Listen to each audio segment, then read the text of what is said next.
오늘 많은 말씀들을 읽었는데요. 오늘 이사야 11장 1절에서 5절까지의 본문을 좀 중심으로 해서 함께 하나님의 말씀을 나누려고 합니다. 이사야 1장부터 10장까지의 어떤 전반적인 내용들을 우리가 한번 살펴보면 되게 우리가 읽어가기에 쉽지 않은 내용들입니다. 왜냐하면 여러분도 지금도 한번 우리가 오늘 본문이 11장이었는데 앞에 이렇게 몇 장 한번 넘겨보셔요. 쭉 한번 그냥 훑어만 봐도 쉽지 않은, 읽기에 쉽지 않은 내용들입니다. 왜냐하면 심판의 내용들로 굉장히 가득 차 있기 때문입니다. 이스라엘을 벌하시겠다라고 하는 그런 하나님의 말씀이 가득 들어 있습니다. 그런 이제 내용의 말씀들이 10장까지 이렇게 쭉 이어온 다음에 이제 11장에 와서는 우리가 오늘 읽었던 본문에 뭔가 사뭇 다른 분위기의 말씀을 이 선지자 이사야를 통해서 전해주고 계십니다. 그런데 사실 다르다기보다는 어떻게 보면 이 11장에 나오는 이 말씀이 하나님께서 정말로 이스라엘 백성들에게 하시고 싶으셨던 말씀이라는 그런 생각이 듭니다. 앞에서 많은 그 구구절절 심판의 메시지를 말씀하셨지만 그러나 이제 11장에 우리가 방금 읽었던 이 몇 개의 구절들은 정말로 하나님께서 이스라엘 백성들에게 꼭 정말이지 꼭 전해주고 싶었던 그런 하나님의 마음이 담겨 있지 않나 생각됩니다. 성경마다 조금씩 다르긴 하겠지만 이제 제가 가진 성경에는 이 본문의 소 제목이 평화의 나라라고 이렇게 달려 있기도 합니다. 바로 이스라엘을 향하여서 궁극적인 희망이 될 수 있는 메시아 예수 그리스도에 대해서 전해주고 있는 그런 말씀입니다. 그런데 메시아의 탄생으로 상징해서 볼 수 있는 이 1절 말씀에 그 말씀을 보면 사실 언뜻 우리에게 잘 받아들여지지 않을 수 있는 그러한 말씀입니다. 우리가 1절 말씀을 같이 한번 읽어보겠습니다. 이사야 11장 1절 말씀을 함께 읽어보겠습니다. 이새의 줄기에서 한 싹이 나며 그 뿌리에서 한 가지가 나서 결실할 것이요. 아멘. 이 말씀이 등장하기 전에 말씀드렸듯이 굉장히 험악한 그런 분위기의 말씀들입니다. 어떻게 보면 도저히 그런 분위기 가운데서 어떻게 싹이 날 수 있을까, 어떻게 그런 심판의 말씀들이 줄줄이 이어져 왔던 그런 분위기 속에서 희망이라는 것을 이야기할 수 있을까 싶을 만큼 굉장히 다른 분위기가 느껴지는 그런 부분입니다. 도저히 싹이 날 수 없고 도저히 가지가 날 수 없는 그러한 상황이라는 거죠. 당장 그 바로 앞에 10장 33절과 34절의 말씀을 보아도 그렇습니다. 33절 말씀을 한번 읽어볼게요. 보라, 주 만군의 여호와께서 혁혁한 위력으로 그 가지를 꺾으시리니 그 장대한 자가 찍힐 것이요 그 높은 자가 낮아질 것이며 34절이요 쇠로 그 빽빽한 숲을 베시리니 레바논이 권능 있는 자에게 배임을 당하리라. 이런 내용들이 또 앞에 바로 이어져 있습니다. 직접적으로 또 더해서는 직접적으로 이스라엘을 심판하겠다라고 하는 더 강한 메시지가 아주 집약되어 들어있는 9장의 말씀을 보면 쭉 17절, 18절, 19절 이런 부분들을 쭉 보면 되게 읽어가기가 힘들 만큼 정말 그런 표현들로 가득 차 있는 것을 우리가 보게 됩니다. 이런 심판의 메시지 앞에서 이런 지금 이스라엘이 그런 심판의 메시지 앞에서 그들이 지금 그들에게 다가오는 어떤 이 살아가는 삶의 현실의 모습들이 그들에게 어떤 느낌으로 다가왔을까요? 정말 어떠한 생명도 다시 살아날 수 없을 것만 같은 그런 느낌들을 가지지 않았을까요? 하나님께서 빽빽한 숲을 베신다 그러시고 빽빽한 숲을 사르시고 또 이 땅이 불타고 연기가 솟아오르고 막 이런 말씀들이 쭉 이어졌단 말이죠. 이런 상황에서 메시아의 탄생을 상징적으로 우리에게 나타내 표현해주고 있는 것이 아까 읽은 1절 말씀이죠. 우리는 그냥 읽고 있는 말씀이지만 어떻게 그들에게는 이 말씀이 결코 쉽게 들려지지 않는 그런 말씀이었을 거라는 거죠. 이새의 줄기에서 한 싹이 나고 그 뿌리에서 한 가지가 나서 뭔가 결실을 맺는다라고 하는 것, 그런 상황들이 잘 들려지지 않을 수 있는 그런 말씀이었다는 겁니다. 이스라엘 백성들에게는 온통 그 삶의 자리가 절망밖에 없는데 그런 그들을 향하여서 오늘 하나님이 그렇게 희망을 말씀하고 계시다는 거죠. 참 아이러니하지 않습니까? 그런데 하나님은 그렇게도 절망적인 상황 가운데서 배임바되지 않은, 불에 타지 않은 그 한 줄기를 오늘 우리에게 예비해 놓으셨다라고 말씀합니다. 그래서 그 줄기에서 싹이 나고 그 뿌리에서 가지가 다시 납니다. 그리고 그렇게 결실을 맺게 되는 것이 바로 메시아, 예수 그리스도다라고 이렇게 말씀하고 계시는 거죠. 예수 그리스도는 바로 이렇게 우리들에게 오셨습니다. 온통 캄캄한 절망뿐인 그 상황 가운데서, 그 절망과 어둠 한가운데서 하나님께서 예비하시고 한 줄기로 우리에게 세워주신 분이 바로 예수 그리스도이십니다. 우리가 또 오늘 누가복음의 본문도 함께 읽었는데요, 1장 31절에 보면 이런 말씀이 있습니다. 보라, 네가 잉태하여 아들을 낳으리니 그 이름을 예수라 하라, 이렇게 말씀이 적혀 있습니다. 이 이사야의 예언을 포함해서 이 구약의 마지막 끝나는 그 말라기로 끝나지 않습니까? 그렇게 끝나는 그 시점과 또 다시 이렇게 신약에 와서 예수 그리스도가 등장하는 이 시기까지 한 400여 년 정도 시간이 흘렀습니다. 우리가 이 구약과 신약 사이에 이 400여 년의 시간을 신학적인 용어로 중간기다 이렇게 이야기하거든요. 또 다른 표현으로는 암흑기다 이렇게 이야기하기도 합니다. 왜냐하면 말라기 이후로 다시 이 복음서를 통해서 예수 그리스도의 소식을 접하기까지 이 400여 년이라는 시간 동안 어떻게 보면 하나님은 우리들을 향하여서 침묵하신 시간이었기 때문입니다. 말씀하지 않으신 시간이었기 때문입니다. 적어도 이 선지자들의 예언의 말씀들을 들을 때에는 그 말씀이 그들에게 달갑게 느껴지지 않을지라도 어떻게든 간에 그들을 통해서 이스라엘 백성들은 하나님의 말씀을 들었지요. 그러나 그 시기가 끝나고 나서 다시 예수 그리스도가 등장하기까지의 이 400여 년의 시간들은 어떻게 보면 하나님께서 철저하게도 침묵하셨던 그런 시간처럼 우리에게 느껴집니다. 여러분, 그렇다면 이 시간 동안 하나님께서는 이 세상을 돌보지 않으시고 어디 다른 차원, 다른 세계로 가셨을까요? 어디 멀리 이사 가셨던 그런 시간이었을까요? 아닙니다. 이런 시간을 이렇게 한번 표현해 보고 싶습니다. 하나님께서는 그 긴 시간 동안 예수 그리스도를 우리를 위해서 준비하고 계셨다라고 말하고 싶습니다.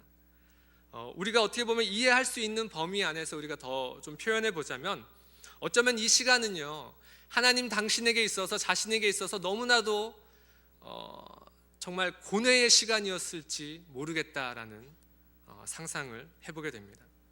내가 정말로 내 사랑하는 외아들 예수를 세상 가운데로, 그 사지 가운데로 내몰아야 할까?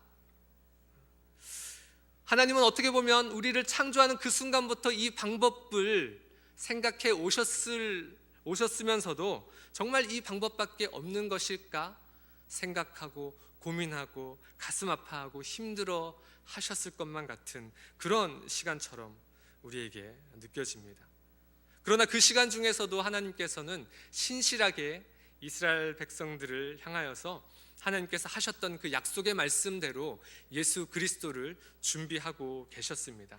새 생명을 가져다 주는 작은 하나의 싹으로, 그 한 가지로 예수 그리스도를 우리에게 준비하고 계셨습니다. 우리가 절망 속에서 희망을 발견할 수 있는 근거가 있다면 바로 여기에 있는 거죠. 모든 이스라엘 백성들 역시 하나님이 어디로 가셨나, 도대체 하나님은 어디 계신가, 왜 더 이상 우리에게 말씀하시지 않는가라고 생각했을 겁니다. 그리고 더더군다나 신약 시대에 와서 이스라엘 백성들이 살아가던 그 삶의 자리는 또 너무나도 절망과 힘든 자리 가운데 있었습니다. 어떤 로마 시대라고 하는 그런 시대를 살아가면서 힘들고 여러 가지 어려운 상황 가운데 있으니까 그 옛날 말씀에 남겨져 있던 예언자들이 했던 그 이야기, 그 메시아를 고대하고는 있었지만 정작 그들의 삶의 자리에는 그 어떠한 희망도 그들은 바라볼 수 없었던 가운데 있었던 거죠. 예전에는 선지자들 통해서 심판이든 뭐든 어떠한 것이든 간에 그래도 하나님의 말씀이라는 것을 그들은 들을 수 있었지만 이제는 그런 것들이 보여지지 않는 거예요. 들려지지 않는 거예요. 그 어떤 징조도 우리들에게 나타나 보여지지 않는다는 겁니다. 바로 그때 그 캄캄한 어둠 가운데 있던 그 사람들을 향하여서 던지시는 하나님의 희망의 메시지가 바로 예수 그리스도죠. 예수 그리스도가 이제 드디어 우리들에게 보여지게 되는 겁니다. 그 어떤 소리도 들리지 않았는데 그 어둠의 자리에서, 그 흑암의 자리에서, 그 절망의 자리에서 그들에게 이제 이 예수 그리스도라고 하는 이 하나의 소리가 들려오기 시작하는 겁니다. 말 그대로 복음이죠.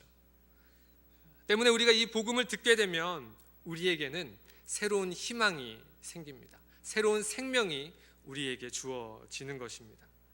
하나님께서는 이렇게 예수 그리스도를 통해서 우리가 절망의 자리에서 희망의 자리로, 흑암의 자리에서 빛의 자리로, 다시 회복의 자리로 나아가기를 원하고 계신다는 거죠. 오늘 말씀에 이새의 줄기라고 하는 표현이 나오는데 다윗의 자손을 말하는 것입니다. 예수 그리스도가 다윗의 자손으로 오실 것에 대한 예언의 말씀입니다. 하나님께서 이새의 아들, 그것도 막내 아들이었죠, 다윗이.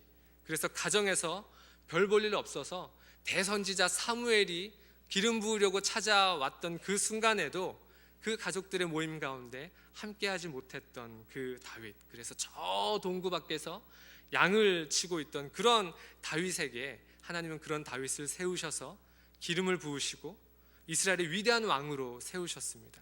그리고 그에게 영원한 나라를 약속해 주셨죠. 하나님께서는 바로 예수 그리스도를 통해서 그 약속을 우리들에게 성취해 주신 것입니다. 예수 그리스도는 우리에게 그래서 완전한 소망이 되시고 새로운 생명이 되십니다. 우리가 지금 계속해서 이 대강절이라는 기간을 지나가고 있지 않습니까? 여러분, 이 대강절이 어떤 의미이죠? 대자는 어떤 뜻입니까? 기다린다는 뜻이죠. 강자는 뭐죠? 내린다는 뜻이죠.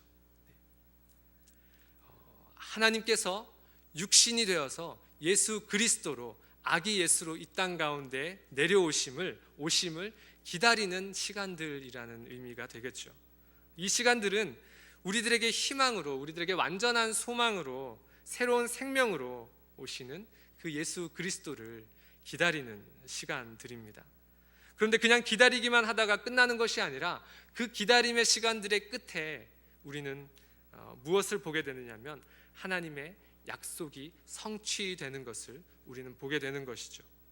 바로 우리는 이 기다림의 끝에 아기 예수를 만나게 되는 겁니다. 이게 바로 대강절이 가지는 소중한 의미이지요. 우리가 이 대강절 기간을 지내면서, 특별히 또 오늘 이 하루를 살아가면서도, 또 오늘 이렇게 교회 음악부 종강 예배로 또 대강절을 맞이하면서 또 말씀과 찬양으로 드리는 이 시간에 우리가 함께 있으면서도 정말 절망 중에서 희망을 말씀하시는 그 하나님의 그 귀한 마음과 음성을 우리가 정말 깊이 묵상하는 그런 시간들이 될 수 있기를 바랍니다.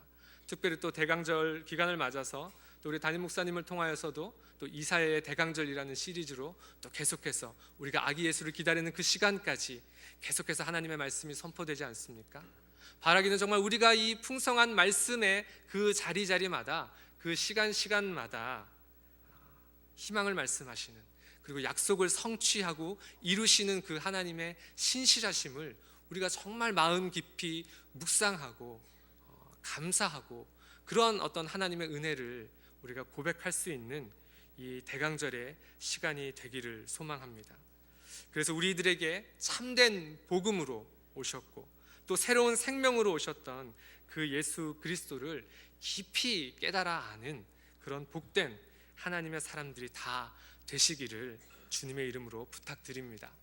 또 오늘 1년 2015년 또 한 해 동안 열심히 여러 가지 모양으로 수고하셨던 우리 교회 음악부, 또 여러 가지를 배워오시면서 또 오늘 이 자리에서 함께 또 은혜를 나누어 주셨는데, 여러분들이 오늘 이 고백하는 찬양의 고백들, 여러분들이 고백하는 이 작은 몸짓들, 그 모든 것들 또한 예수 그리스도의 오심을 기다리는 그 하나님의 사랑과 약속의 성취에 대한 감사의 고백으로 드려지는 여러분들의 모든 그런 작은 몸짓과 소리들이 또한 될 수 있기를 주님의 이름으로 소망합니다. 우리가 살아가는 그 모든 시간들, 그 순간순간들이 하나님의 우리를 향한 그 신실하심과 그 약속의 말씀들, 그래서 우리를 흑암의 자리에서 빛으로 옮겨주신 그 하나님의 사랑, 바로 아기 예수 그리스도를 우리가 간절한 마음으로 소망하며 성탄절을 향하여서 계속 이 대강절의 시간들을 하루하루 그렇게 걸어가실 수 있는 저와 여러분 되시기를 다시 한번 주님의 이름으로 축복합니다. 기도하겠습니다. 하나님 감사합니다.